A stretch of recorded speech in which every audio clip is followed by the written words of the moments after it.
नमस्कार, आपण पाहतात कटू सत्य लाईव्ह न्यूज. चॅनलवर नवीन असाल तर चॅनलला सबस्क्राईब, शेअर, लाईक, कमेंट करून महाराष्ट्रभरातील नवनवीन बातम्यांसाठी बेल आयकन दाबायला विसरू नका. दुसरं, मधल्या काळामध्ये काही घटना घडल्या त्याच्याबद्दल स्पष्टपणे मी माझी भूमिका मांडली आणि त्याच्याबद्दल इन्क्वायरी पण सुरू झाली, एफआयआर पण दाखल झाली ज्यांच्या सहाय्य त्यांच्यावर, आणि चौकशी पण सुरू केलेली आहे. 1 महिन्याची मुदत मुख्यमंत्री महोदयांनी दिलेली आहे. पण वेगवेगळ्या भागात कुणी जायचं ते ठरवणार आहे. ते उद्याच मंगळवारी ठरवून ती जबाबदारी त्यांच्यावर देणार आहे. आणि आपल्या इथं साधारण 26ला अंतिम चित्र झाल्यावर 2 तारखेला मतदान आहे. अशा प्रकारची ती एकंदरीत परिस्थिती. पण मध्ये गॅप मात्र मोठा आहे. अर्थात नगरपालिका नगरपंचायतीमध्ये जरी 20 प्रभाग किंवा 17 प्रभाग असे काही असले तरी मतदारांची संख्या फार काही नसते तुलनात्मक लोकसभा विधानसभेला असली तशी. आता आपल्याच बारामतीतलं जर बघायचं म्हटलं तर 1 नंबरला मतदारांची संख्या 6,500 आहे, पण 2 नंबरला 3500 आहे, 3300 आहेत, 3900 असं आहे. म्हणजे सगळ्यांना ते चिन्ह पोहोचेपर्यंत कुठली अडचणीला मला वाटत नाही बारामतीमध्ये. आणि नगरपंचायत झाल्यानंतर माळेगावमध्ये पण मोठ्या प्रमाणावर कामं करण्याचा प्रयत्न आम्ही महायुतीच्या सरकारच्या माध्यमातून केलेला आहे. हे पत्रकार म्हणून आपण पण जाणता. आणि अजूनही आमची बरीचशी कामं पाईपलाईन मध्ये, अजूनही वेगवेगळ्या प्रकारच्या समस्या, म्हणजे सोलरवर बारामती शहरामध्ये स्ट्रीट लाईटला लागणारी जेवढी वीज लागते ते पण मी आता प्रोजेक्ट हातामध्ये घेतलेला आहे. अशा पद्धतीनं बऱ्याच गोष्टी आम्ही त्या बाबतीमध्ये करतोय. तसंच मला दुसरं एक तुम्हाला सांगायचं होतं, हे झालं येणाऱ्या निवडणुकीच्या बाबतीत.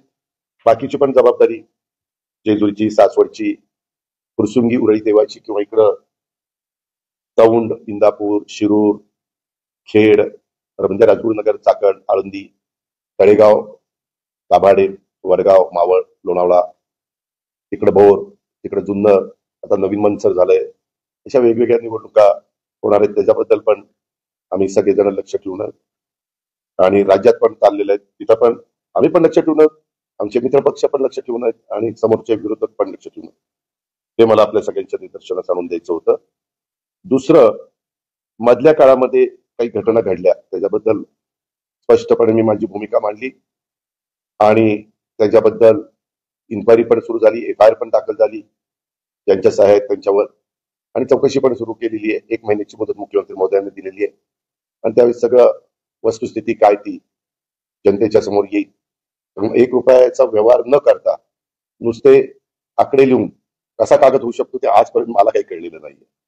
आणि त्याच्यावर मी पण आश्चर्यचकित झालो की असं कसं, ज्या रजिस्टर ऑफिसच्या व्यक्तीने हे नोंदणी केली त्यांनी कशामुळे ही नोंदणी केली, काय त्याला असं घडलं की त्यांनी चुकीचं काम केलं, अशा सगळ्या गोष्टीचा वस्तुस्थिती आपल्याला महिन्यांनी कळेल. कारण सगळे चांगले अधिकारी मुख्यमंत्री महोदयांनी त्या कमिटीवर नेमलेले आहेत. ते सुरू झाल्यावर पत्रकार मित्रांनो काय होतं, निवडणुका जवळ झाल्या की आमच्यावर आरोप सुरू होतात, कुठनं तरी काहीतरी. मागेही तुम्हाला आठवत असेल की असाच 2009ला का 8ला 70,000 कोटीचा आरोप झाला. त्याला 15-16 वर्ष झाली, परंतु त्याच्यातनं काहीही कुणी पुरावे देऊ शकले नाही, काही होऊ शकले नाही. पण बदनामी तर आमची होती. कुणी पण उठायचं, ते असं झालं तसं झालं. अलीकडे मीडियामध्ये बोलताना वेगवेगळे प्रवक्ते बोलतात, ते पण त्याच्यामध्ये करतात. शेवटी चुकीचं कुणाकडनं घडलं आणि त्याच्यामध्ये काही त्याच्यावर आरोप झाले तर एक वेळ आम्ही समजू शकतो. परंतु सकाळपासून रात्री उशिरापर्यंत लोकांची कामं करायची, पारदर्शकता कशी राहील ते बघायचं, नियमाला धरून करायचं, संविधानाने सांगितलेल्या सगळ्या गोष्टीचा आदर करायचा, घटनेच्या कायद्याचा पूर्णपणे कुठेही तिथं चूक होणार नाही हे बघायचं. आणि ते झालं की लगेच बारामतीतल्या कुठल्या जमिनीचं काढायला लागले. माझं तुम्हालाही सगळ्या पत्रकार मित्रांना आव्हान आहे, मी माझ्या राजकीय कारकिर्दीला सुरुवात केल्यापासून मी कधी माझ्या हातनं कुठली चुकीची गोष्ट होऊन देत नाही. आणि मी मागेही 2-3 एकदा मुंबईला सांगितलं, पुण्यामध्ये सांगितलं, आता तुमच्या इकडे सांगतो की माझ्या नावाचा वापर करून माझ्या जवळचे नातेवाईक असतील, लांबचे नातेवाईक असतील, माझे जवळचे कार्यकर्ते असतील, माझे जवळचे सहकारी असतील, माझ्या जवळचे अधिकारी असतील, त्यांनी जरी कुणी काही सांगितलं, त्यांनी तर सांगूच नाही, पण यदा कदाचित काही सांगितलं तर ते नियमात नसेल तर अजिबात संबंधित अधिकाऱ्यांनी त्या कामात करता कामा नये. अजिबात कुठलाही दबावला ते बळी पडता कामा नये हे मी स्पष्टपणे सगळ्या माझ्या क्लास 1, क्लास 2, क्लास 3 या सगळ्या अधिकाऱ्यांना पण आवाहन करतो. आणि IAS IPS ऑफिसर जे कोणी वरिष्ठ अधिकारी त्यांना पण सगळ्यांना आवाहन करतो. आता पत्रकार मित्रांनो, तुम्हाला माहिती आहे बारामती तालुका खरेदी विक्री संघ मेळ्यात इथं गट क्रमांक 414 जमिनीच्या बाबत काहीतरी आरोप झाले. मी त्याही वेळेस सांगितलं की जे आरोप झाले त्यांनी कागदपत्र तपासावी, त्याच्यात जर चुकीचं झालेलं असेल तर संबंधितांच्याकडे तक्रार करावी, संबंधितांनी त्याची चौकशी करावी कायद्याच्या नियमाच्या अधीन राहून, आणि चौकशी करून सत्य लोकांच्या समोर आणावं. आता ही 25/3/1994 रोजी जिल्हाधिकारी पुणे यांनी तहसीलदार कार्यालयामार्फत जमीन मिळणे कामी खरेदी विक्री संघाने प्रस्ताव दिला होता. कधी 94 साली. नंतर 4थ्या महिन्यात म्हणजे पुढच्याच मार्चला प्रस्ताव दिला. एप्रिलला ग्रामपंचायत मिळत होती, त्यांनी शासकीय जागा मिळवण्यावर ठराव मिळावा असं मागणी आम्ही म्हणजे संघाने केली. 15/4ला विषय नंबर 7 मध्ये ती 5 एकर जागा देण्याबाबतचा ठराव झाला, कारण ग्रामपंचायतीच्या आधी जागा पाहिजे असेल तर त्यांचा ठराव लागतो. 11/5/94ला 2 महिन्यांनी त्याची सर्व कागदपत्रांची पूर्तता करून प्रस्ताव जिल्हाधिकाऱ्यांकडे सादर झाला. तहसीलदारांनी काही प्रस्तावातील त्रुटी पूर्ण करण्याबाबत पत्र संघाला दिलं. संघाने ते सगळं काही नीटनेटकं केलं, त्या त्रुटी पूर्ण केल्या आणि साधारण त्यांनी पर्यायी जागा उपलब्ध करून देण्याबाबत तहसीलदार यांचे पत्र संघाला मिळाले. शासन आणि कागदपत्रांची पूर्तता मेळ्यात येथील जमिनीच्या बदल्यात 5 एकर जमीन उपलब्ध करून देण्याबाबत कालावधी गेला आणि 22ला पुन्हा 2001ला ही मेळ्यात गावातील गायरान जमीन संस्थेच्या व्यवसायासाठी देण्याकरता शिफारस पत्र आलं आणि तशा पद्धतीनं ही जमीन माझ्या माहितीप्रमाणे त्याची किंमत त्यावेळेस ठरवली 2003ला बरं का, 1.5 लाख रुपये. तुम्हालाही माहिती आहे की त्यावेळेस जमिनीचा दर काही एवढे नव्हते तिकडच्या, आणि तिथं तर मला वाटतं कमरे एवढा खड्डा होता. म्हणजे मी नंतर कितीतरी मुरुम टाकून ते सगळं भरून घेतलं, संघाला मदत केली तुम्ही त्यावेळेस. आणि त्याच्या संदर्भामध्ये मग त्यांनी ताबा पावती 2003ला 5व्या महिन्यात दिली संघाच्या नावाने. म्हणजे मागणी केली 94/3ला मार्च 3ला आणि झालं 2003ला, म्हणजे 9 वर्ष त्याला गेली. आणि त्याच्यानंतर मग ते एने, आता एनेच्या बद्दल तर आम्ही निर्णय घेतला, आता एने काढूनच टाकलं. त्या एनेच्या बद्दल एवढ्या तक्रारी यायच्या, आता एने प्रकरणच ठेवलेलं नाही राज्य सरकारने.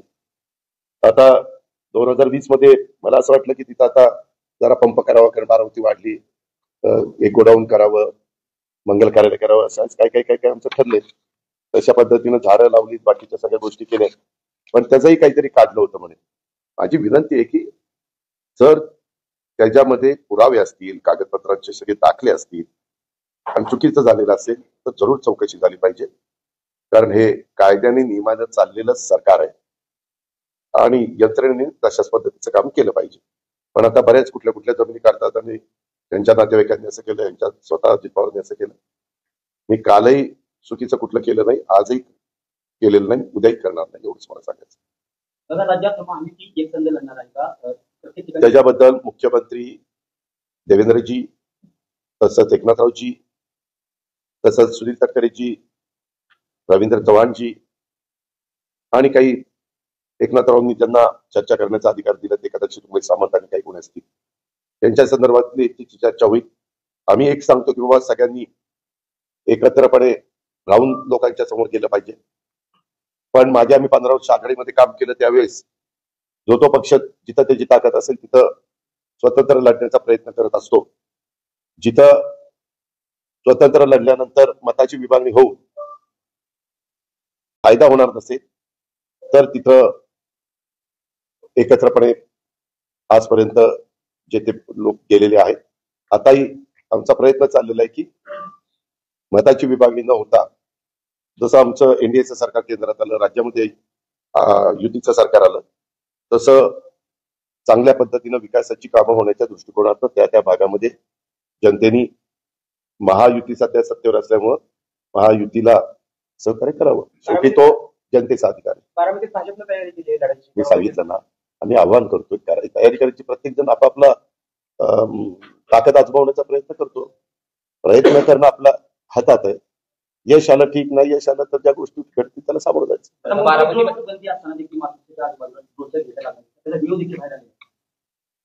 हे तपासाचा भाग आहे. त्याची तक्रार पोलीस खात्याकडे केली पाहिजे. पोलीस खातं याच्यावर कंट्रोल करतात. माहित नाही, मी काही नजर ठेवली नाही. मी पण ती चर्चा ऐकली, मला आज पण बरेच जण म्हणाले, परंतु तसं काही होणार नाही. दादा खरं तर 10 दिवस राहिलेले अजून कुठलाही निर्णय नाही. भाजपचं कंट्रोल असं करते की कशाला 10 दिवस राहिले? तिथल्या स्थानिक परिस्थितीनुसार त्या परिस्थितीनुसार आघाडी करा असं भाजपने बैठकीत सांगितलेलं आहे. तर अजून मी आपल्याला पहिल्यांदाच सांगितलं की हे राज्याच्या स्तरावर हे जिल्ह्यात सोडून जिल्ह्याला तालुक्याला तिथली राजकीय परिस्थिती प्रत्येक ठिकाणची वेगळी असते. तिथं अधिकार दिले जातात. आता महायुती आहे, एखाद्या ठिकाणी आमच्या 3 पैकी एखादा पक्ष स्ट्रॉंग असेल तर त्यांनी आपल्या मित्र पक्षांना त्यांच्या साधारण एक समाधान होईल, एक व्यवस्थितपणे सन्मान होईल, समाधान म्हणण्यापेक्षा सन्मान होईल अशा पद्धतीने जागा वाटप झाल्या तर मग प्रश्न येत नाही.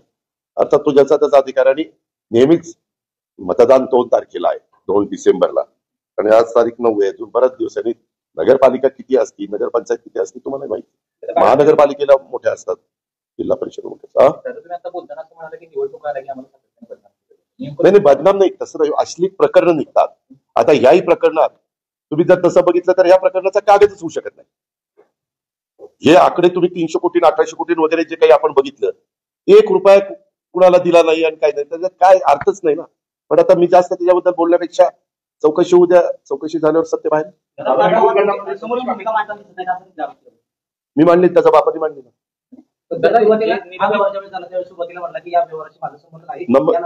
एक मिनिट काय होतं, मी म्हणून तुमच्याशी जरा बोलायला, कारण तुम्ही काही कसलाही प्रश्न विचारता. त्यावेळेस मी असं म्हणलो होतो की मी सकाळपासून त्या आढावा बैठका घेतोय. त्या आढावा बैठका घेऊन मी आता बाहेर आलोय. तिथं मीडियाशी मी बोलायचो. मी उद्याच्याला मात्र संध्याकाळी म्हणजे मी सगळी माहिती घेऊन तुमच्याशी बोलेन. आणि त्या दिवशी बोललो, दुसऱ्या दिवशी संध्याकाळी बोललो, कारण आपल्याला ज्या गोष्टीची अजिबातच माहिती नव्हती ती माहिती घेतल्याची मी बोलतो. अजित पवार म्हणून पण बोलतो, परंतु तुम्ही लावताना राज्याचे उपमुख्यमंत्री अजित पवार असं म्हणले. मी जरी म्हणलो, आता मी एक नागरिक म्हणून बोलतो, तरी तुम्ही सांगताना काय म्हणणार, हा उपमुख्यमंत्री स्टेटमेंट केलं म्हणणार ना. त्याच्यावर मी सांगितलं होतं, मी केलं ना, दुसऱ्या दिवशी स्टेटमेंट केलं, लगेचच ते काय ते कॅन्सलेशन केलं, त्या कंपनीची माहिती घेतली, सगळं काही केलं.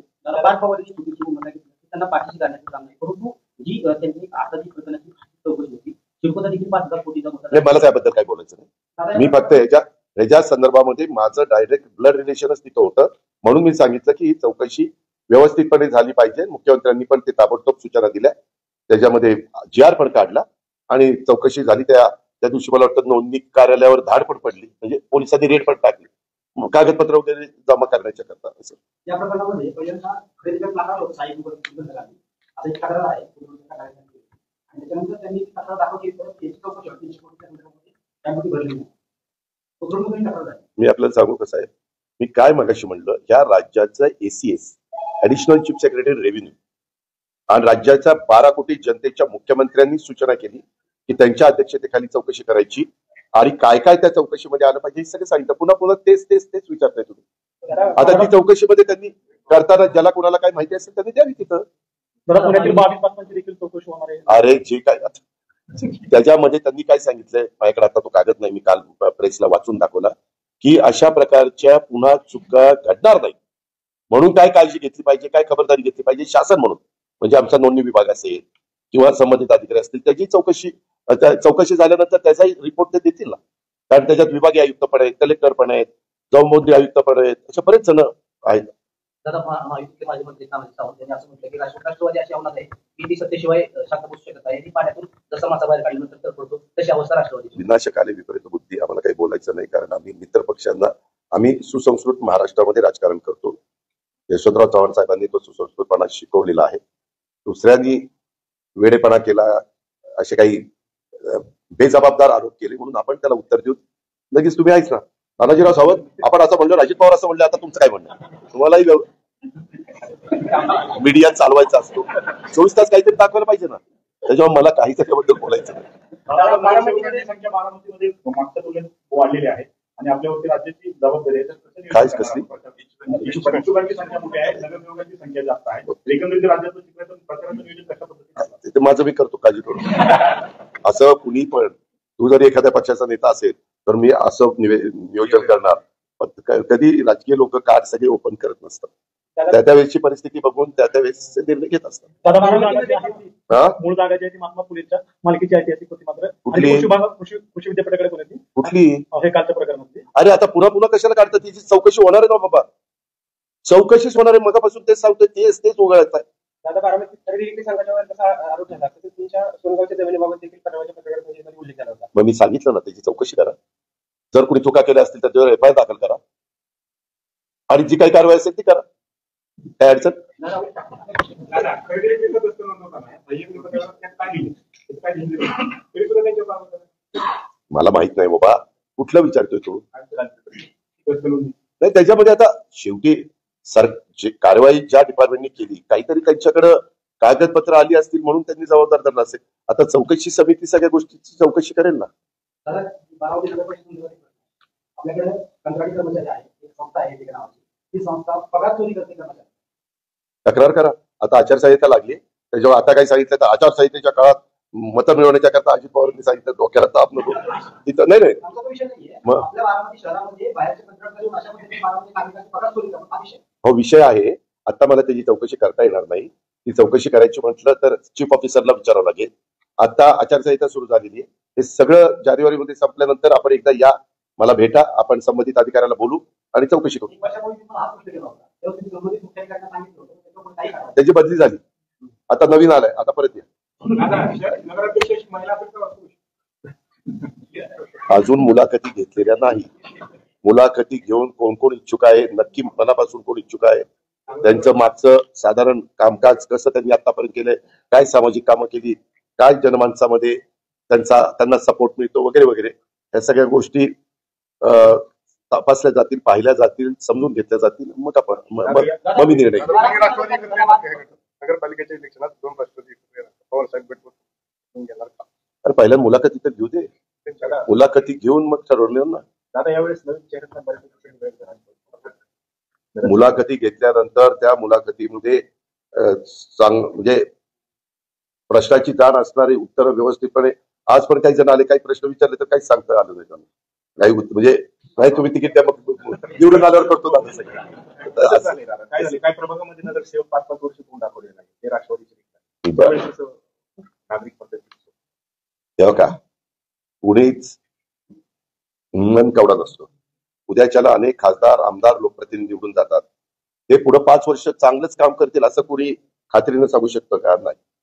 त्या निवडून गेलेल्या व्यक्तींनी पण तसं काम केलं पाहिजे आणि लोकांनी पण विचारपूर्वक असणाऱ्या उमेदवारांच्या मधनं बाबा दिला आपल्याला बाबासाहेब आंबेडकरांनी अधिकार, तो व्यवस्थितपणे समाजाचं भलं करणारा आहे का, सगळ्यांना बरोबर घेऊन जाणारा आहे का, जातीय लोक ठेवणार आहे का, हे सगळ्या गोष्टी दादा बारामती शहराची लोकसंख्या पाहिली तर बारामती शहरामध्ये जवळपास 50%हून अधिक ओबीसी आहेत. मग असं असताना यावेळी सर्वोच्चमध्ये ओबीसीला नगराची संधी आपल्या पक्षाच्या माध्यमातून दिली जाणार, कारण गेल्या काही मी मुलाखती घेतल्याशिवाय मी काही त्याबद्दल सांगणार नाही. पत्रकार मित्रांनो, तुम्हाला माहितीये 2016ला निवडणुका ज्यावेळेस झाल्या त्यावेळेस ती ओबीसीला जागा होती, तरी देखील आम्ही त्या काळात महिला एक आम्हाला ऍक्टिव्ह वाटली, आम्ही दिली. बारामतीकरांनी निवडून दिलं, त्यांनी 5 वर्ष काम केलं. त्याच्यामुळे आता मला अजून उमेदवारच नक्की कोण कोण आहेत, त्याची आज काही भेटले, पण माझी जी कामाची पद्धत आहे, आज गेले 35 वर्ष मी किती निवडणुका केल्या, किती आमदारकीची तिकीट दिले, खासदारकीची तिकीट दिली, मंत्री केले, राज्यमंत्री केले, अनेक जणांना केले ना, केले का नाही केले. मग त्याच्यामध्ये थोडंफार आम्हाला जरा त्याच्यातलं काही गोष्टी माहिती त्या मी गुरुवारी हे करून एवढ्या आपल्या महत्वाच्या बारामतीचं प्रतिनिधित्व करत असताना ती व्यक्ती प्रथम नागरिक आहे. म्हणजे उद्याच्याला आपण जी काही निवडून देणार आहे किंवा नगरपंचायत माळेगावला पण तीच गोष्ट आहे, तर त्या पद्धतीने मी करीन. माझ्या मनाला जे योग्य वाटतील ते निकष.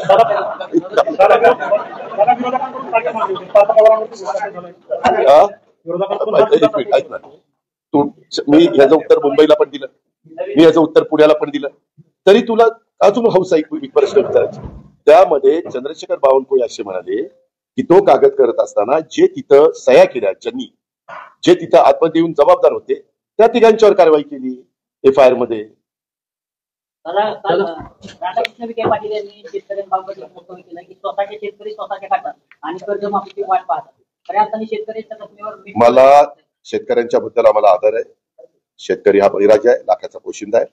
त्या संदर्भामध्ये मी नक्की विखे पाटील साहेबांनी, कारण विखे पाटील साहेब पण शेतकरी आहेत, मी पण त्यांना अनेक वर्ष आम्ही एकमेकांना ओळखतो, मी त्याच्याबद्दल असाही प्रश्न मला माझे बारामतीचे पत्रकार मित्र विचारत होते, नक्की काय झालंय त्याची माहिती घेईल आणि मग गुरुवारी तुला उत्तर देईल. पाहत राहा निर्भीड सत्य अर्थात सर्वसामान्यांचे व्यासपीठ आपल्या सर्वांच्या हक्काचे चॅनल कटुसत्य लाईव्ह न्यूज. धन्यवाद.